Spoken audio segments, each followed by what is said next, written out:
Chapter 27. The Flower's 8th Birthday. Mrs. Tittlebottom had outdone herself. She'd made an 8-tiered birthday cake covered in delicate marzipan flowers and colorful animals. It was an edible menagerie that rivaled even the famous confections concocted by Mr. Butterpants of Butterpants Bakery. It was a grand spectacle of a cake, a masterpiece. It was the most beautiful cake Mrs. Tittlebottom had ever seen, if she did say so herself. She was exceedingly proud of that cake and hoped Rapunzel would love it as much as Mrs. Tittlebottom loved Rapunzel. The cake was placed on a long table in the front parlor and surrounded by a heap of gifts wrapped in gold paper with pink iridescent ribbons. Mrs. Pickle had made a lovely banner that read, "Happy Birthday, Rapunzel," and the room was decorated with red paper hearts and yellow tissue paper flowers. The only thing missing was Lady Gothel and her sisters.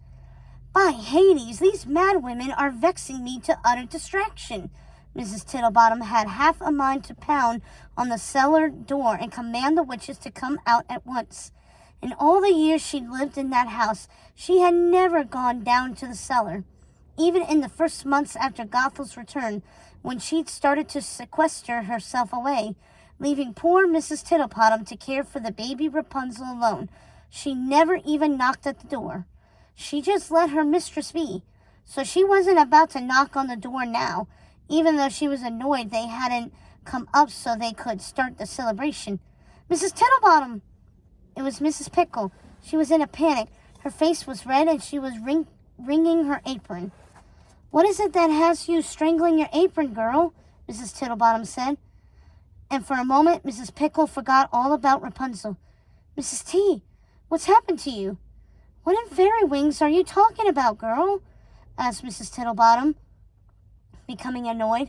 "Well, look at you," she said. "Oh, yes, I probably have flour all over my face, as usual. Now, what's got you so upset? Get on with it." "No, Mrs. T, look in the mirror. Something's happened," Mrs. Pickle said, pointing to the oval mirror that hung on the far wall of the parlor. "Go, look, right now."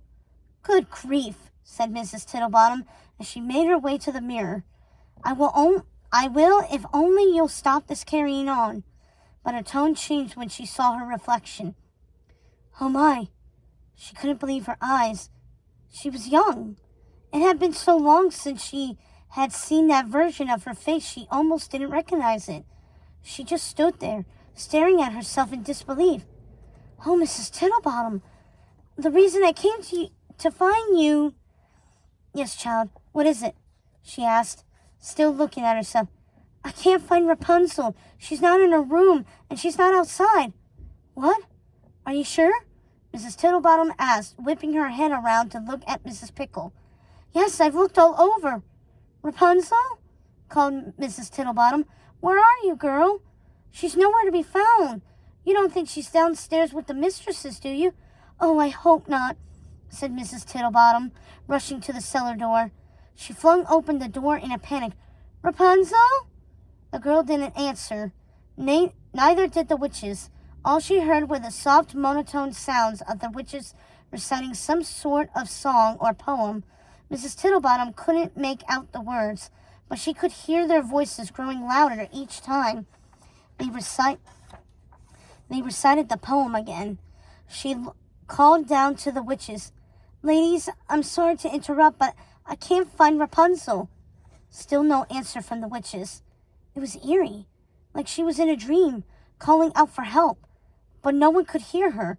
She went down the first few steps, each of them creaking and moaning as she went. The sounds of the witches' voices became louder.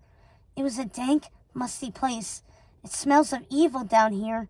She hardly knew what she would find when she got to the bottom of the stairs, only taking a few at a time, hoping she could see what was happening from a distance.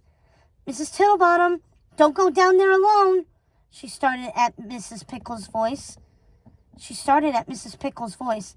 "You about made me jump out of my skin." "Shh! If you're coming with me, then keep quiet." The ladies descended the stairs slowly. The voices of the witches became cacophonous, hurting their ears. Then they heard them, the evil words. Even though it was strangely beautiful, something about the song struck fear into Mrs. Tittlebottom's heart. She knew something foul was happening to her little Rapunzel. Flower, gleam and glow, let your power shine.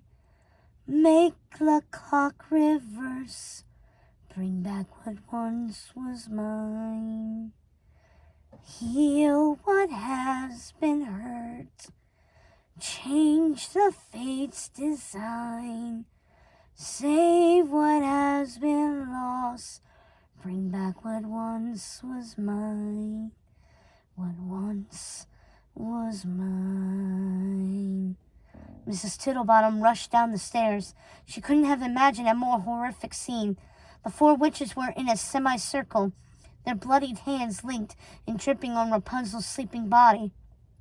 The witches' eyes were rolled back into their heads, and in front of them were 3 bodies, 2 beautiful dead young women, and Rapunzel sleeping between, with her long hair brushed out and blanketing the dead beauties.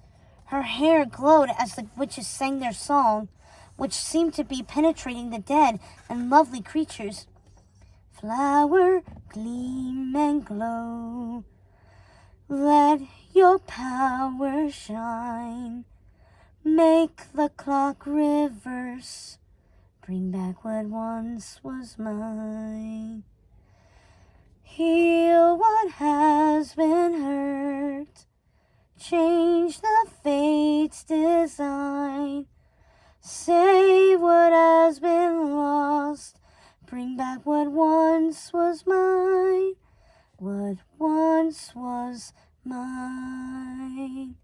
Mrs. Pickle screamed, drawing the witches out of their trance. Nothing about the scene was natural, especially the contortions of the witches' faces after being brought of their trace.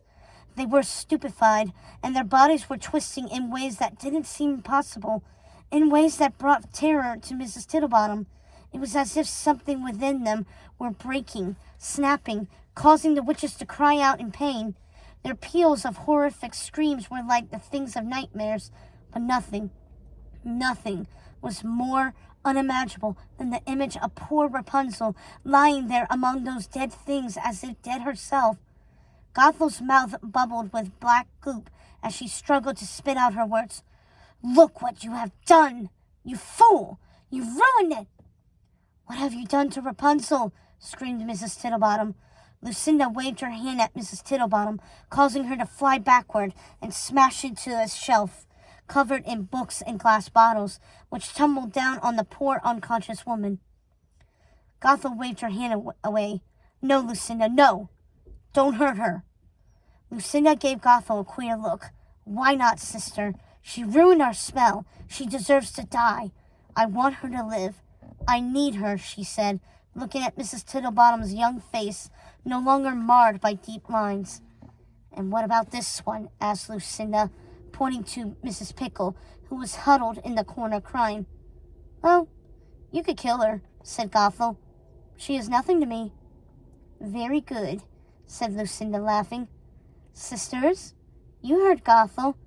Take care of this simpleton while I wipe Mrs. Tittlebottom's memory.